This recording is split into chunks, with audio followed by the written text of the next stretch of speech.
Bienvenidos. Somos un espacio que busca dar cabida a visiones críticas, amplias, del acontecer cultural contemporáneo venezolano, pero también de su pensamiento. Desde la razón queremos leer, escuchar, ver, palpar lo que pasa en nuestro tiempo adentro y afuera del país. Este programa es posible gracias al equipo conformado por Isabel Iturriza, Inmaculada Sebastiano, Carlos Javier Virgües, Juan Juárez, Fernando Camacho, Giancarlos Caraballo, Sachenka García y Ricardo Ramírez Requena. También puedes seguir la transmisión en vivo en www.mundour.com. Debes buscar la pestaña de Radio en Vivo, bajar y darle clic en Unión Radio 90.3. Recuerda que nos puedes seguir en @mundourweb, @radioescuelaur, @sachenka76 en X, @macrol30 en X, @Ricardo Ramírez Requena en Instagram y por supuesto en @alfabeto del mundo en Instagram.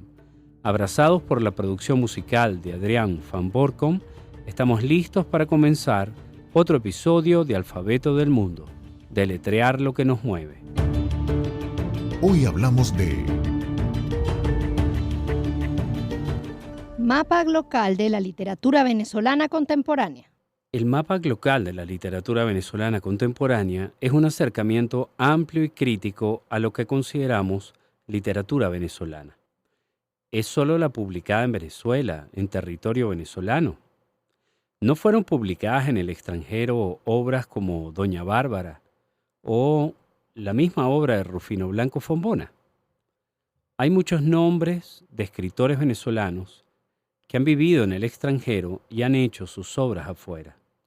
Juan Antonio Pérez Bonalde, por ejemplo, Teresa de la Parra, quizás Andrés Bello, que hace a nuestro tiempo algo diferente. Definitivamente el hecho de que Venezuela no había vivido una migración como la que vivimos actualmente. Más de 7 millones de paisanos no es cualquier cosa. Esto comprende también decenas de escritores, centenares de editores, impresores, correctores, periodistas. Sí, el mapa ha cambiado. ¿Cambia esto la percepción, la lectura de nuestra literatura? ¿Cómo podemos problematizarla? Sobre esto y mucho más hablaremos el día de hoy. Lo que piensa Sachenka. Bueno, Ricardo, yo creo que obviamente los tiempos a veces coinciden, a veces no, pero este programa es un programa que tuviera que ver con incluso los orígenes del Alfabeto del Mundo, ¿no? Entender y vislumbrar qué es esto de la localidad en relación con la literatura y la cultura venezolana, entendiendo venezolana en un sentido mucho más amplio de lo que quizás hasta hace unos años hacíamos, ¿no? Este trabajo que nos convoca hoy, este mapa, que es además un trabajo, que ya nuestro invitado nos dará más luces, pero que es un trabajo que se presenta tan acucioso, tan metódico, pero a la vez amable, y que nos hace pensar en lo necesario también, que era hacerlas. A veces hay que como que esperar que pasen las cosas y uno dice, wow, pero de verdad que esto hacía falta, ¿no? ¿Por qué? Porque nosotros mismos estamos haciéndonos las preguntas, las personas que estamos cercanas al mundo cultural y al mundo de la literatura, nos estamos haciendo esas preguntas. ¿Qué es literatura venezolana? ¿Qué era y qué es? Pero también en el qué era, nos damos cuenta que ya antes, de hecho lo dice esto en la presentación, muchos de nuestros grandes escritores, por muchos motivos, estaban fuera del país, pero tenían una vinculación directa y que en su obra se observa claramente con el país, ¿no? Con Venezuela. Tú hablas de Teresa de la Parra, por ejemplo, pero no piensa en el mismo Gallegos, que es así como el escritor que se usa de estandarte, ¿no? Para hablar de la venezolanidad y bueno, Gallegos estuvo mucho tiempo en el exilio también, ¿no? De muchas maneras, los exilios políticos han marcado la forma de escribir y de, digamos, crear literatura en el país. Ahora nos hacemos las preguntas también en relación con los autores contemporáneos, con los autores que están publicando hoy en día, que están haciendo vida literaria dentro y fuera del país, pero también especialmente fuera del país, ¿no? Por muchas razones, algunos están fuera, otros han tenido la buena suerte, en el mejor sentido de la palabra suerte, de publicar con editoriales fuera, entonces eso también les permite tener otra difusión. Y bueno, los perseverantes que están aquí, pienso por ejemplo en Rubí Guerra, que es un gran autor que sigue trabajando aquí en Venezuela y publicando en Venezuela, pero también a veces me pregunto, y con el mayor respeto, ¿conoce el mundo a Rubí y su magnífico talento estando, sabes, más circunscrito a las publicaciones nacionales, a lo que puede ser obviamente un escritor que publique en una gran editorial multinacional? Creo que este mapa nos permite hacernos esas preguntas y también nos da luces sobre cómo se están construyendo esos diálogos, los referentes, las relaciones. Creo que va a ser un programa además en el que vamos a aprender muchísimo y espero sobre todo que la audiencia lo disfrute mucho. Sí, fíjate que, bueno, hoy estamos grabando nuestro programa número 90 y el primer programa que nosotros grabamos versó sobre literatura y localidad también. Desde la perspectiva de un editor, desde la perspectiva de una periodista cultural, Ariana Bassiani, que está en Barcelona, Alberto Sáez, que está aquí en Caracas, y ya manifestaba un poco las inquietudes que nosotros hemos tratado de sostener a lo largo del programa, y es que hablar no solo de literatura venezolana, sino de cultura venezolana, significa hablar de un espectro que se ha regado por muchos lugares, ¿no? Lo importante es tratar de problematizarlo, entender que hay un hacer venezolano en Alberta, en Canadá, pero también en Japón, pero también en Maracaibo, en Anaco, en Puerto Ayacucho, por ejemplo. Entonces, esos son elementos importantes a considerar y a mí me parece que el planteamiento que trae Alirio con este mapa es, y me gusta además muchísimo la categoría de mapa, de mapear el movimiento e ir agregando cambios, modificaciones, listas, que permite ubicarnos donde se están haciendo obras, no solo donde se están escribiendo, donde se están publicando, donde se están difundiendo. Y cómo podemos hacer para interrelacionarlas de alguna manera. A mí me parece que es muy valioso, me parece que es muy generoso también en términos de la realización de un proyecto como este y de vincularlo con tantas personas en el extranjero, en el interior. Y sé que además es un proyecto, y ya lo hablaremos con él, para el que Alirio ha buscado financiamiento con vistas a que sea un trabajo sostenido, generar unos algoritmos, hacer unas pautas que permitan un rastreo importante. Esto sirve para ordenar, ¿verdad?, un poco el desorden de información con respecto a lo que nos sucede a nosotros como venezolanos y también, y esto para mí es sumamente clave, es una manera de mantenernos en relación. Es una manera de hacer memoria y de no olvidarnos. Y entender, como ha sucedido con otras comunidades en el pasado y hoy en día, que el gentilicio no está determinado exclusivamente por una frontera, sino es una serie de hábitos, costumbres, tradiciones, maneras de ver el mundo, sensibilidades que se concentran como en una cápsula semántica y que te va acompañando mientras te vas mezclando con otras, ¿no? Yo creo que por ahí van unos tiros interesantes y además permite entender que la literatura necesita un mapa crítico. Nuestra literatura necesita un mapa crítico, necesita la lectura de críticos, necesitamos reseñas, necesitamos más ensayos, necesitamos más ediciones críticas de nuestra propia literatura. No basta la noticia, ¿no? Sino que también necesitamos esto, y me parece que este mapa puede dar pie perfectamente para su desarrollo. ¿Con quién conversamos? Con Alirio Fernández Rodríguez. Alirio Fernández Rodríguez nació en Bejuma en 1987. Es un humanista digital, profesor, escritor, editor y consultor de procesos venezolano. Estudió educación, mención lengua y literatura y una maestría en gerencia avanzada en educación en Valencia, Estado Carabobo. Actualmente cursa la maestría en literatura latinoamericana en la Universidad Simón Bolívar en Caracas. Es fundador de Narrativas Interactivas, iniciativa del ámbito de las humanidades digitales, pionera en Venezuela. Se ha desempeñado en el periodismo cultural en medios como El Nacional, Pro Da Vinci, 58, Revista Casa País, Revista Carátula, Revista Perpetuum. Es miembro de la Fundación El Diente Roto y editor en Gatalejo, agencia de producción editorial. Hola Lirio, ¿cómo estás? Bienvenido a Alfabeto del Mundo. Hola Sachenka, ¿cómo estás? Hola Ricardo.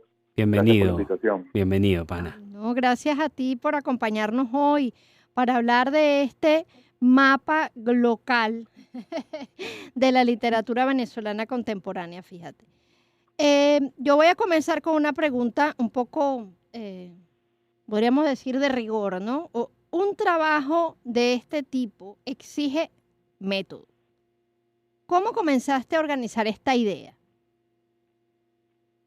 Sí, bueno, como toda inquietud de investigación, que luego es investigación, surge de la realidad, ¿no? De saber ante la palpable realidad de dispersión de tantos escritores y escritoras venezolanos por el mundo, decir, bueno, ¿dónde estamos? ¿Quiénes somos? ¿Qué estamos haciendo? ¿Desde dónde lo estamos haciendo? Se habla mucho de diáspora, que es un término que sí y no sirve para hablar de este fenómeno. Y bueno, después dije, bueno, yo mismo dije, voy a buscar si hay un mapa en internet o algo que nos diga dónde estamos, y no lo conseguí. Entonces pensé en que podía ser viable. Yo me estaba interesando por las humanidades digitales, en hacer algo desde allí, desde las humanidades digitales, un poco siendo una mixtura de método precisamente y de enfoque, de epistemología, en lo literario, en lo humanístico, y echando mano de la informática para hacer este mapa que fuese interactivo, que fuese un producto distinto, para dar una experiencia diferente a los usuarios. Okay. Y entonces así surge el mapa como un producto de las humanidades digitales, que echa mano de métodos tradicionales de la investigación documental, en los distintos niveles, descriptivo, lo que sea, pero también de otros recursos o métodos que están más del lado de la tecnología, imbricarlos y hacer algo que es lo que la gente ve cuando revisa el mapa. Okay. Bueno, yo me voy a permitir, antes de darle la palabra a Ricardo, pedirte una definición general para nuestra audiencia de qué se entiende por humanidades digitales. Exacto.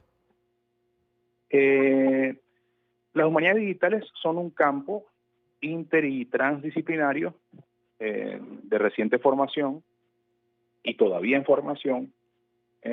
Yo creo sinceramente que es como el último salto de fe, digamos, dentro de las humanidades para salvar a las humanidades de lo que se venía avecinando, ¿no? Okay. Es decir, gente como Marta Nussbaum y otros teóricos se han ocupado en general de algo que se llama defensa de las humanidades, ¿no? Sí. Vemos como, por ejemplo, en cursos de educación media en Europa se está prescindiendo de la filosofía y de otros espacios del conocimiento humanístico para tecnificar o hacer más técnica la educación y tal. Entonces las humanidades digitales comprenden este momento, esta crisis, ¿no? Pero por supuesto están desde las humanidades digitales están los expertos que son humanistas digitales, a veces son informáticos que han tenido carrera en las humanidades, en literatura, en ciencias sociales, en historia. Son a veces desarrolladores, programadores, y dicen, bueno, hagamos algo, estudiemos las humanidades con métodos, con una epistemología y con enfoques desde la tecnología informática para aprovechar esta revolución que empezó a finales de los 90 y de la que pareciera imposible escapar. Okay. Claro, hay antecedentes históricos, ¿no? El caso de Ada Lovelace, que fue la primera programadora en rigor, que trabajó con Charles Babbage, que fue la primera mujer que nos dijo, se puede dar una orden, ¿no? A un mecanismo para que programe. Eso lo hizo esa mujer a finales del siglo XIX. No recuerdo si fue a mediados, se me va ahorita la fecha, pero bueno.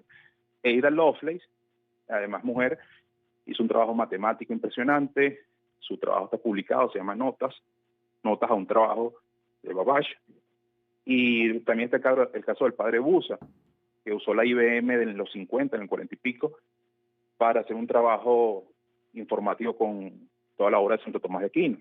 Entonces, hay un interés por aprovechar la informática para buscar patrones, para digitalizar, para comprender, para dar órdenes. Incluso, y con esto cierro, Ada Lovelace ya en el siglo XIX decía que con un buen trabajo de programación, claro, ya no lo decía en esos términos, pero es lo que se estaba haciendo, podía crearse una canción, una composición musical de gran nivel,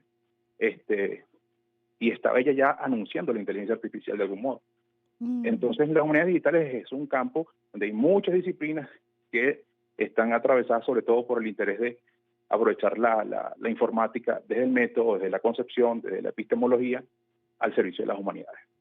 Magnífico, muchas gracias. Hay muchos libros para niños, tú sabes que esa es mi área, dedicado a Ada Lovelace.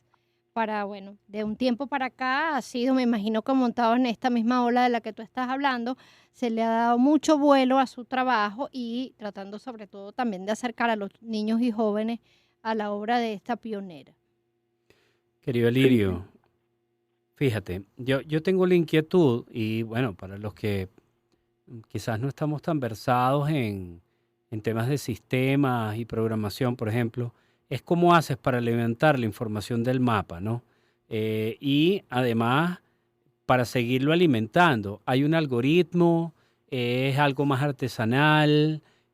Ahorita simplemente es así completamente artesanal, voy poniendo un autor y otro, pero luego piensa desarrollarse como si fuera un programa. ¿En qué andas en eso? Sí, este trabajo, por varias razones, trataré de puntualizar dos al menos, yo lo he desarrollado desde del enfoque no code, ¿no? De no código, de no desarrollo, no programación. Okay. Usando una plataforma que es la que la gente ve, la interfaz que ellos ven cuando ven el mapa, es una plataforma que financia la Unión Europea, una fundación en España, y que el resto de usuarios, código abierto, podemos usarlo. Entonces, ¿por qué ese enfoque de no code, no, de no desarrollar? En principio porque yo no sabía tanto de programación, y es una idea errada, se piensa que las humanidades digitales es un espacio tomado por programadores o informáticos, y no es así, eso no es necesario. Pero bueno, esto está en desarrollo. Y el otro lado era los recursos. Yo no tenía los recursos para crear un desarrollo propio, una API, ¿no? Y entonces decir, aquí está, este es el software que yo creé. Okay. Ahora mismo, que me pides actualidad, sí estamos intentando hacer eso desde mi proyecto personal, que es Narrativas Interactivas, que es mi proyecto de humanidades en el que está el mapa y otras cosas más. Sí estamos en este momento, de hecho, cerrando la postproducción de una campaña que vamos a lanzar para pedir ayuda, apoyo a la gente para varios proyectos. Y uno de ellos es poder nosotros desarrollar nuestros propios software, y eso nos permite menos autonomía, menos riesgo y también la versatilidad de hacer lo que queremos en función de la literatura. Cuando me preguntas por el modo en que se hace ahora, el mapa, sí, el levantamiento de información se hace con técnicas de investigación documental tradicionales. Es verdad que a veces, cuestiones como ChatGPT y otras más ayudan a la fase exploratoria, pero el levantamiento es digamos, a mano, ¿no? Pero lo importante, aquí viene la importancia de las humanidades digitales, es que cuando revisas el mapa y entras, bueno, la gente ve los nodos, ve los autores y tal, mucha gente, el feedback que yo he recibido es que mucha gente se divierte con el mapa, y bueno, eso está bien, pero si tú te desplazas hacia abajo, hay una parte en la que tú puedes descargar toda la tabla de toda esa información. Entonces la herramienta, una vez que tú haces la carga, entonces la herramienta se convierte en algo que facilita entonces a los demás el consumo de eso. Pueden descargar toda la data en un Excel. Entonces, al principio las entradas son a mano, como tú dices, artesanal, que además me permite a mí el trabajo crítico, el trabajo de selección, de revisión, de mucha bibliografía, de inclusión, todo esto. Y sí esperamos hacer un trabajo con patrones y con incluso alguna aplicación que estamos diseñando para después desarrollar, para alimentar el mapa, porque el mantenimiento es muy rudo, pues semanalmente yo tengo que revisar el mapa y estar pendiente de que todo esté bien. Claro. Está bien.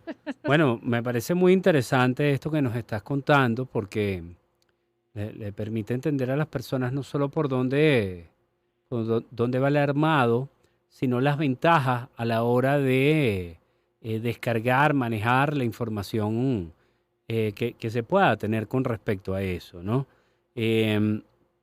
Yo creo que eso ya es un aporte importantísimo, Alirio, en la respuesta que pueda haber por parte de otros, ¿no?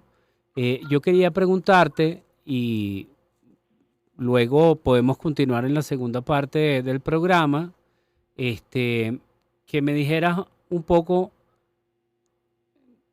de dónde recibes tú la mayor, digamos, interacción o consulta. Si hay una manera de poder revisar eso, quizás por el IP de las personas, se conectan más desde España, desde Universidad de Estados Unidos o desde Venezuela. Bueno, eso te lo respondo de dos formas. La primera, casualmente eso lo estoy levantando, lo estaba terminando de levantar ahora mismo, hace unos días, es que porque bueno, le solicité a la plataforma donde está el mapa justamente esa información, esa data, que ellos eventualmente pueden dártela. Pero por otro lado, está esa interacción sobre todo de autores y autoras, es del exterior. Hay mucha gente de muchos lugares, bueno, hay gente que ni siquiera conozco, y de países también que bueno, ni piensas que, bueno, va a estar alguien ahí viendo eso, y entonces te escriben, me escriben en un correo, me escriben por redes, por Twitter, por Facebook, por todos lados me escriben, y entonces te dicen que les interesa, que les gusta, o que no vieron a tal autor, que falta tal autora. Entonces, eso por ahí, de ese modo. Y la otra forma es la que estoy tratando de consolidar para tener una data más dura, de los números, ¿no? Los datos, desde dónde se dan más conexiones, incluso en qué momento del año, ahorita antes de que el mapa cumpla un año de publicado, para saber precisamente, eso da un dato de interpretación, ¿no? Sobre nuestros autores y nuestro público, nuestros lectores e interesados, ¿no? Genial. Vamos a un corte, querido Alirio, y ya volvemos. ¿De qué hablamos cuando hablamos de Mapa Glocal de la Literatura Venezolana Contemporánea? ¿Con quién conversamos? Con Alirio Fernández Rodríguez. Esto es Alfabeto del Mundo y seguimos compartiendo con nuestro invitado. Bueno, Alirio, estamos de regreso aquí en Alfabeto del Mundo para seguir aprendiendo de este mapa local de la literatura venezolana contemporánea, pero también de muchos aspectos alrededor de este mapa, ¿no? Y vinculados a las humanidades digitales, como nos has ido también comentando. Fíjate, tú nos estabas comentando a raíz de la pregunta que te hizo Ricardo, que recibías muchas interacciones dentro de las que podías ir tú verificando, todavía no la data formal, por así decirlo, a ver si te entendí. Mira que ese de verdad no es mi campo para nada. Sí, entendí que había solicitado a la plataforma o digamos software, aplicación que estás usando, que te pudiera suministrar una data como más formal en relación con las interacciones, lugares de conexión, etcétera. Pero podríamos decir empíricamente, desde tu relación directa con los usuarios o visitantes del mapa, o yo diría que más bien, sí, usuarios, porque uno los mapas realmente los usa para hacer recorridos, ¿no? Esa es la noción de mapa. Se conectan de todas partes. Yo te iba a decir, bueno, es que realmente, Lirio, ya no es chiste, ni mucho menos estamos regados por todo el mundo. O sea, ahorita hay venezolanos, yo creo que en todas partes, en los lugares más insólitos vas a conseguir, o probablemente, y por ahí puede ir también mi siguiente pregunta, justamente esas distancias, ¿no? Pueden o estar muy solo o tener comunidades, digamos, muy pequeñas de compatriotas, puede hacer eso, ¿no? Querer tender esos hilos, ¿no? Pero entonces yo te pregunto, ¿qué desafíos tuvo elaborar un mapa como este para ti, además de los tecnológicos? ¿Y cuál ha sido la receptividad en general, ya que me dices, además, que oportuno, que está a punto de cumplir un año? Sí, la receptividad, debo ser honesto, ha sido superior a la que yo esperaba o pensaba, ¿no? Pues yo pensaba que fuese algo más circunscrito a lo nacional, pero lo nacional ya sabemos que no es el territorio de Venezuela, sino que es transterritorial, la Venezuela actual. Sí. Y sí, hay como pequeñas comunidades, o bueno, si un venezolano recibe el mapa en España, se lo manda a alguien en Croacia, y entonces el que lo recibe en Croacia, que es venezolano, lo comparte con una comunidad de amigos donde hay un croata, y así va caminando. Entonces, por ejemplo, en números que hemos podido constatar y bueno, ir revisando, desde que se publicó, porque ya está en la página web mía, y entonces ahí sí yo monitoreo, debe tener alrededor de unas 250.000 vistas, ya más o menos. Y bastante. Wow, esas 250.000 vistas, bueno, al principio, cuando se publicó, por ejemplo, en 5.8, también hubo unos números que me pudo dar en ese momento Rafael Ocido, y que eran buenos, ¿no? Y entonces la receptividad, eso por un lado, ¿no? En números, en países, bueno, en gente, no sé, en Laos, en Japón, en Croacia, o sea, vistas, ¿no? Que te dicen, claro, por lo menos claro. te mandan un correo o algo, o gente como un profesor en Alemania que me escribió que lo estaba utilizando para unas charlas, unos seminarios, gente que lo usa, lo estaban usando en Estados Unidos, en Oklahoma, gente en Chile, en Argentina, en México, en España. O sea, sí ha tenido como una repercusión más allá de la que yo creía que iba a tener, ¿no? Y en cuanto a los propios autores y autoras, también te escriben y te dicen, yo soy fulano de tal, soy venezolano, tengo 20 años viviendo en tal sitio, pero yo me siento venezolano, escribo esto y nadie me conoce, o pocas veces me han leído. Entonces, en Canadá, por ejemplo, y así. Entonces esa es la receptividad, yo creo que ha sido muy, muy buena y superior a la que yo esperaba. Bueno, y comunidades que no son venezolanas. Ok, eso te iba a preguntar. Además de los venezolanos en los otros países, además de los venezolanos eso en Laos o en, no sé, Kuala Lumpur, que seguramente que ya no sé ni qué, que están, que digamos, ávidos de consumir la información, pero también me parece valiosísimo, por ejemplo, que los autores vean el mapa como un espacio justo para visibilizarse, porque sabemos que eso además es un reto grandísimo. Eso de las comunidades los que no son venezolanos. ¿Cómo te ha ido por ahí? Sí, he tenido sorpresas que no esperaba en el sentido estricto del mapa. Por ejemplo, yo estoy haciendo otro trabajo, que es un trabajo acerca de la recepción internacional de la literatura venezolana. Estoy entrevistando a voces no venezolanas en 20 países. Okay. Entonces, por ejemplo, mandan un correo a un profesor emérito de la Sorbona, en Francia, y que el tipo te diga que revisó el mapa durante no sé cuántas horas porque él está viendo ahí una nueva historia de la literatura venezolana. y otra forma de hacer historia. Y el tipo me mandó un correo como de 3 páginas, que creo que nadie ha hecho eso, hablando de las bondades del mapa y con una apreciación increíble. Sí, y entonces él con otros compañeros lingüistas y tal han compartido el mapa, lo han revisado, y también así en Alemania. Claro, el mapa está en español, pero por lo menos la descripción está en inglés y en español. Ok, es importante. Y por lo menos le da una entradita, ¿no? Sí, Que la no, gente diga, bueno, aquí está fulano, aquí está la gente que busca a los más famosos, pero que se den la oportunidad de ver a otros que no están ahí, que no son tan famosos, pues, y que son más jóvenes, ¿no? También. No, bueno, imagínate, y además que yo no sé qué se siente, ¿verdad? Eso de recibir un correo de un profesor así de una universidad, además que es un tótem para todo. Sí, claro. Lo voy a nombrar. Él se llama François Delprat. Ajá. Y también François Millot, a 2 personas a las que conocí gracias a Gustavo Guerrero, que me dio sus contactos. Y bueno, yo mandé mis entrevistas, primero mi comunicación para ver si querían trabajar en este proyecto editorial. Ya. Sobre literatura venezolana vista de voces no venezolanas. La recepción es inmediata. De hecho, hay uno, François Millot, que la esposa, entiendo que es venezolana, tiene años con él, pues, y tal, y ella vio en mi firma que decía Lirio Fernández Rodríguez Bejuma, y entonces ella me comentó una anécdota. Ellos me comentaron que tenían una gata que se llamaba Bejuma. O sea, imagínate. Sí, son cosas bien, con los extranjeros me pasan cosas bien interesantes no te lo niego, en lo afectivo, en lo emocional, en lo que va más allá de lo literario. Hay algo, un interés distinto en franceses, en Inglaterra, en Australia. Es increíble, pero sí sucede. Qué maravilla. Alirio, a partir de todas estas cosas magníficas que nos has venido contando, ¿no?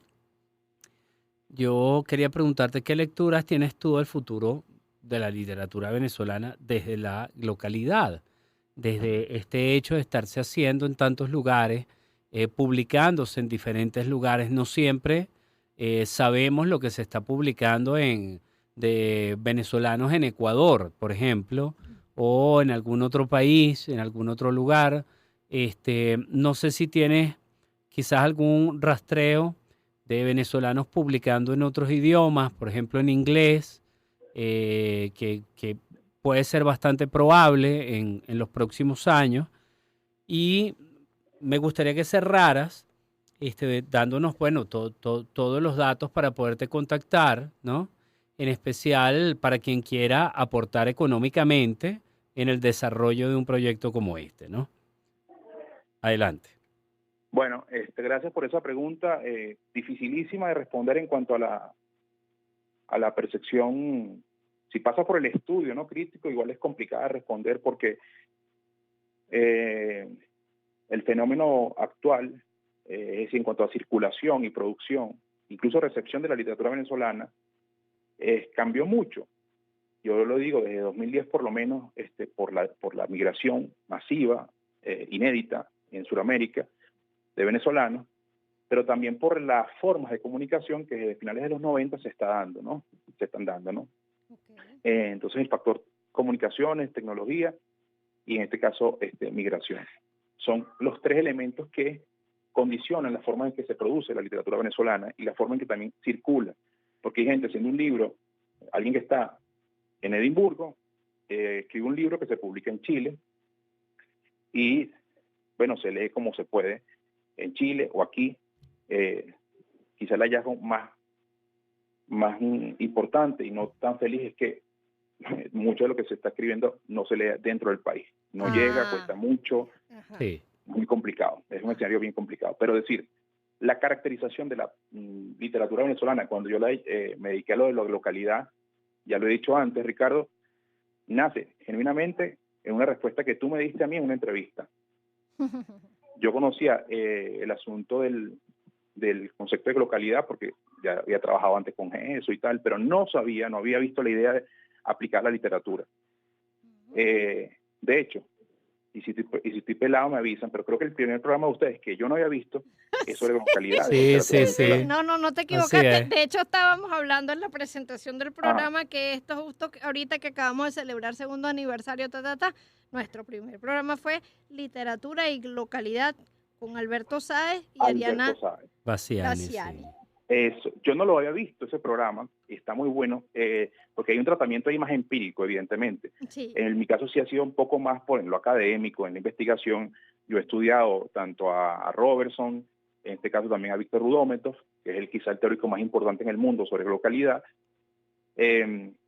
para precisar ya con datos y con investigación, a partir de textos, ¿no?, si está pasando algo con esto. De hecho, mi trabajo de grado en la maestría en literatura latinoamericana va a ser sobre eso, para revisar, ¿no?, a partir de textos qué es lo que está pasando. Ahora, si me pregunta como lector, lo que sientes, lo que percibes es un cambio en los temas, en la forma en que se escribe, en los cuentos, por ejemplo, los cuentos de venezolanos. Muy pocos están inscritos en la tradición que conocimos hasta finales de los 90. Lo que se lee ahora es muy distinto. Problematizan el género cuento, si es que se puede hablar de género, obligan a los teóricos y a los críticos a buscar otras categorías para analizar esto. Porque un cuento, por ejemplo, de María Dayana Fraile, por poner un caso nada más, ponen problemas a cualquiera cuando se acerca y dice, pero esto es un cuento. ¿Y por qué es un cuento? ¿Y por qué no? Entonces, gente que está fuera desde hace años o que se fue apenas hace un año, y gente que está adentro, es lo importante de esto. Hay gente que ha dicho, no, yo no diferencio entre los que están adentro y los que están afuera. Yo les digo que no hace falta que ellos diferencien, porque la realidad los diferencia. Claro que es distinto el que está afuera que el que está adentro, el venezolano. Lo que pasa es que estamos, como en una carta de Nietzsche, creo que su última carta, en la antología del humor negro de Bretón está, que dice que para que puentes, si estamos todos del mismo lado. O sea, venezolanos de adentro y afuera estamos todos del mismo lado. Pero es verdad que estar adentro y estar afuera es distinto. Y entonces cuando tú revisas esta literatura de gente que está adentro y está afuera, ves una estética en construcción, yo no me atrevo a decir que es fija, que ya está definida, pero hay temas como desplazamiento, desarraigo, extranjería, traducción, ¿sabes? El afuera, el no lugar, que no estaban tan presentes en nuestra literatura de forma ni tan tajante ni tan numéricamente. Siempre ha habido asuntos voy cerrando, asuntos de ¿cómo se llama esto?, de exilio. ¿Sí? Claro, sí, los ha habido así es. Sí. A lo largo de todo el siglo XX. Sobre todo, sí. Pero no como ahora. Entonces, esa caracterización de la literatura nuestra, por ejemplo, y lo recomiendo, la antología Escribir Afuera, Cuentos de Intemperie y Querencias, que hicieron Katie Brown, Raquel Rivas Rojas y Liliana Lara, es una muestra bien interesante de cómo esta literatura de ahora se hace así, de gente que está dentro y está afuera, y está afectado por la migración, y está afectado por las comunicaciones y por el mundo al que pertenece la literatura ahora. El mundo de la literatura hace 10 años era otra cosa. Hace apenas 10 años, antes de Netflix, antes de YouTube, hace 10, 15 años. Ahora es otra cosa, y eso está condicionando la forma en que se produce literatura. ¿Cómo te contactan, Alirio? Mira, está, en mi página web, que es narrativasinteractivas.com, está todo mi correo, mis redes, WhatsApp. Okay. Y si buscan, en internet, mapa local o mi nombre por ahí, quizá aparezca algo.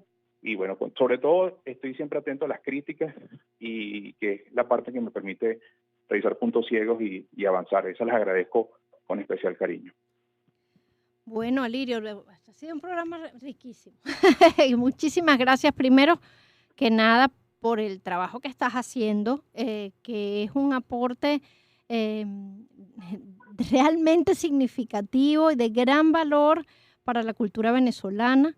Yo, como venezolana, te lo agradezco, y como persona vinculada al mundo de la cultura, muchísimo más. Y también, agradecer de tu generosidad por compartir, digamos, toda esta experiencia con nosotros y todo lo que hemos aprendido. Invito a los escuchas a visitar y también a colaborar en hacer sostenible un proyecto como los que estás realizando. Un abrazo. Bueno, de más está decir, ¿verdad, Ricardo? Que Alirio Requete sabe que Alfabeto del Mundo es, no te digo su casa, pues.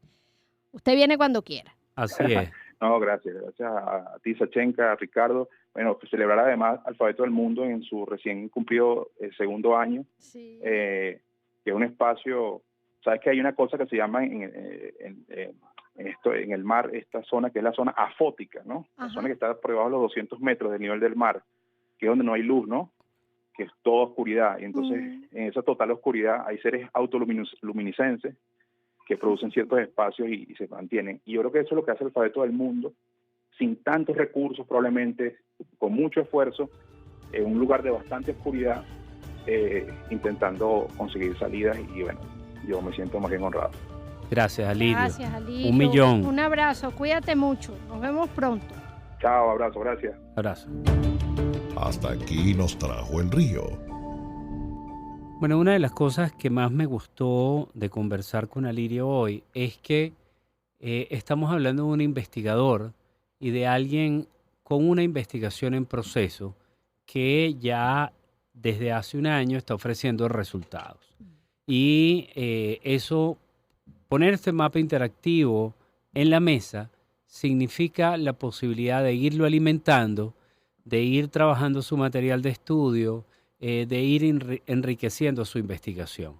Entonces, un trabajo que podría funcionar para su maestría se puede convertir en un modelo, un motivo de investigación para los estudios doctorales. A mí eso ya es algo que me mueve muchísimo porque estamos hablando, además, él fue específico, dio nombres de un trabajo que termina haciéndose a muchas manos también, como son los grandes proyectos de investigación. Se enriquecen de diferentes fuentes, recomendaciones, apuntes, consejos, modificaciones. Y me encanta cómo Alirio logró arrancar y trabajar esto. Yo me atrevo a señalar algo que a veces no se menciona tanto en proyectos vinculados con las humanidades, y es la presencia de un método científico y de una rigurosidad en este proceso. Las grandes investigaciones por las que avanza la ciencia, por ejemplo, es la intervención de muchísimas personas intercambiando data, conocimientos, investigaciones. Y aquí uno lo ve, latente y patente. Mira, estoy yo por acá, puedes incluir estos otros autores, esta lectura crítica de otros autores, y eso que en este mapa está presente el planteamiento de la literatura venezolana contemporánea. Porque, como mencionamos al principio del programa, podría también mencionarse los antecedentes en un mapa como este. Lo que va a mostrar, pues, también una realidad, y es que lo que llamamos las literaturas nacionales, en verdad, son literaturas que se enriquecen de diferentes fuentes, de diferentes orígenes. Sí, la verdad es que hasta podría caber la pregunta, ¿podemos seguir hablando de literaturas nacionales? ¿O bajo qué? ¿No? ¿Bajo qué lectura podemos hablar de literaturas nacionales?